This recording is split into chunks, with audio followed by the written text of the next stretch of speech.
Sir ಈಗ D K Shivakumar ಅವರ ದೆಹಲಿ ಯಾತ್ರೆ ಬಗ್ಗೆ ಸಾಕಷ್ಟು ಚರ್ಚೆ ಈಗ ಡಿ ಕೆ ಶಿವಕುಮಾರ್ ದಿಲ್ಲಿಗೆ ಹೋಗಿರೋದು ಅವ್ರ ಇಲಾಖೆ ಸಂಬಂಧಪಟ್ಟಂಗೆ ಹೋಗಿರೋದು. ಯಾರಿಗೂ ಹೈಕಮಾಂಡ್ ಭೇಟಿ ಮಾಡೋಕ್ಕೆ ಹೋಗಲಿಲ್ಲ ಅವರು. ನನಗೆ ಗೊತ್ತಿದ್ದಂಗೆ ಅವ್ರು ಹೋಗಿರೋದು ಅವ್ರ ಇಲಾಖೆ ಸಂಬಂಧಪಟ್ಟಂಗೆ ಹೋಗಿರೋದು. ಅವ್ರ ಇಲಾಖೆ ಸಂಬಂಧ ಅವರೇ ಹೇಳಿಕೆ ಕೊಟ್ಟಿದ್ದಾರಿಲ್ಲ, ಅವ್ರ ಇಲಾಖೆ ಸಂಬಂಧಪಟ್ಟಂಗೆ ಹೋಗಿದ್ದೀನಿ ಅಂತ ಅವರೇ ಹೇಳಿಕೆ ಕೊಟ್ಟಿದ್ದಾರೆ. ಸರ್ ಈಗ ಇಕ್ಬಾಲ್ ಹುಸೇನ್ ಅವರು 6 ಅಥವಾ 9ಕ್ಕೆ ಡಿ ಕೆ ಶಿವಕುಮಾರ್ ಸಿಎಂ ಆಗ್ತಾರೆ. ಈಗ ಅವರವರು ಅಭಿಪ್ರಾಯ ಅವ್ರು ಹೇಳ್ತಾರೆ, ನನ್ನ ಅಭಿಪ್ರಾಯ ನಾನು ಹೇಳ್ತೀನಿ. ನಮ್ಮ ಪಕ್ಷ ಹೈಕಮಾಂಡ್ ಪಕ್ಷ. ಈಗ ಮನೆಯ ಸಿದ್ದರಾಮಯ್ಯ ಮುಖ್ಯಮಂತ್ರಿ ಕುರ್ಚಿಯಲ್ಲಿ ಮನೆ ಸಿದ್ದರಾಮಯ್ಯ ಅವರು ಕೂತಿದ್ದಾರೆ. ನಾನು ಭಾವಿಸ್ತೀನಿ 28ವರೆಗೂ ಅವರೇ ಇರ್ತಾರೆ ಅಂತ ನನ್ನ ಅಭಿಪ್ರಾಯ. ಅಂದರೆ ನಮ್ಮ ಪಕ್ಷ ಹೈಕಮಾಂಡ್ ಪಕ್ಷ. ಈ ಬದಲಾವಣೆ ಮಾಡಬೇಕಾದ್ರೆ ಯಾರು ತೀರ್ಮಾನ ತೊಗೊಳ್ಬೇಕು? ನಮ್ಮಿಂದ ನಿಮ್ಮಿಂದ ಸಾಧ್ಯ ಇಲ್ಲ. ಈ ಬದಲಾವಣೆ ಆಗಬೇಕಾದ್ರೆ ಮನೆ ರಾಹುಲ್ ಗಾಂಧಿ ಅವರು, ACC ಅಧ್ಯಕ್ಷ ಆದ ಮಲ್ಲಿಕಾರ್ಜುನ ಖರ್ಗೆ ಅವರು, ನಮ್ಮ ನಾಯಕಿ ಆದಂಥ ಸೋನಿಯಾ ಗಾಂಧಿ ಅವರು ತೀರ್ಮಾನ ಮಾಡಬೇಕಾಗಿರೋದು. ನಮ್ಮಿಂದ ಯಾರು ಈಗ ಮನೆ ಮುಖ್ಯಮಂತ್ರಿ ಏನಂದರು, ನಮ್ಮ ಹೈಕಮಾಂಡ್ ಹೇಳ್ತಾರೆ ಅದಕ್ಕೆ ನಾನು ಬದ್ಧ ಅಂತ. ಮುಖ್ಯಮಂತ್ರಿ ಮೊನ್ನೆ ಮೈಸೂರಲ್ಲೂ ಹೇಳಿದ್ದಾರೆ, ಅದಕ್ಕಿಂತ ಮುಂಚೆ ಬೆಳಗಾಮಲ್ಲೂ ಹೇಳಿದ್ದಾರೆ. ನಮ್ಮ ಹೈಕಮಾಂಡ್ ಏನು ಹೇಳ್ತಾರೆ ಅದಕ್ಕೆ ನಾನು ಬದ್ಧ ಅಂತ ಮುಖ್ಯಮಂತ್ರಿ ಹೇಳಿದ್ದಾರೆ. ನಾವು ಅದೇ ಹೇಳ್ತಾ ಇರೋದು, ನಮ್ಮ ಪಕ್ಷ ಹೈಕಮಾಂಡ್ ಪಕ್ಷ. ಹೈಕಮಾಂಡ್ ಏನು ನಿರ್ಧಾರ ತೀರ್ಮಾನ ತೊಗೊಳ್ತಾರೆ ಅದಕ್ಕೆಲ್ಲ ನಾವು ಬದ್ಧ. ಅವ್ರು ಗೆರೆ ಹಾಕಿದ್ದು ನಾವು ಗೆರೆ ದಾಟಲ್ಲ.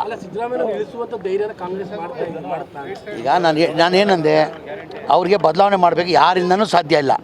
ಹೈಕಮಾಂಡ್ ಮಾತ್ರ ಸಾಧ್ಯ ಅಂದಿಲ್ವ ನಾನು? ಅದಕ್ಕಿಂತ ಮುಂಚೆ ಏನಂದೆ, ಸಿದ್ದರಾಮಯ್ಯ ಕುರ್ಚಿಯಲ್ಲಿ ಕೂತಿದ್ದಾರೆ, ಅವ್ರು ಬದಲಾವಣೆ ಮಾಡೋಕ್ಕೆ ಯಾರಿಂದನೂ ಸಾಧ್ಯ ಇಲ್ಲ, ಹೈಕಮಾಂಡಿಂದ ಮಾತ್ರ ಸಾಧ್ಯ. ಅಂದರೆ ಮನೆಯ ರಾಹುಲ್ ಗಾಂಧಿಯವರು, ಸೋನಿಯಾ ಗಾಂಧಿಯವರು, ಮಲ್ಲಿಕಾರ್ಜುನ ಖರ್ಗೆ ಅವರು, ಅವರಿಂದ ಮಾತ್ರ ಸಾಧ್ಯ. ಈಗ ನಮ್ಮ ಪಕ್ಷ ಹೈಕಮಾಂಡ್ ಪಕ್ಷ. ಹೈಕಮಾಂಡ್ ಏನು ತೀರ್ಮಾನ ತಗೊಳ್ಳೋದು ಎಲ್ಲರ ಬದ್ಧ. ಅದು ನಮ್ಗೆ ಗೊತ್ತಿಲ್ಲ. ಅದು ಹೈಕಮಾಂಡ್ ಗೊತ್ತಿರ್ತದೆ. ಹೈಕಮಾಂಡ್ ಗೊತ್ತಿರ್ತದೆ. ಇಲ್ಲ, ಆ ಥರ ನನಗೆ ಗೊತ್ತಿಲ್ಲ. ಹೇಳಿದ್ದೀನಿ. ನನಗೆ ಗೊತ್ತಿಲ್ಲ. ಈಗ ತಾನೇ ನಾನು ದಾರಿ ಬರುವಾಗ ಕೇಳ್ಪಟ್ಟು ಈ ಥರ ಸರ್ಫರಾಜ್ ಅವ್ರನ್ನ ಮನೆ ಮೇಲೆ ಲೋಕಾಯುಕ್ತ ದಾಳಿ ಆಗಿದೆ. ಆ ತನಿಖೆ ನಡೀತಾ ಇದ್ರೆ ನಡೀಲಿ.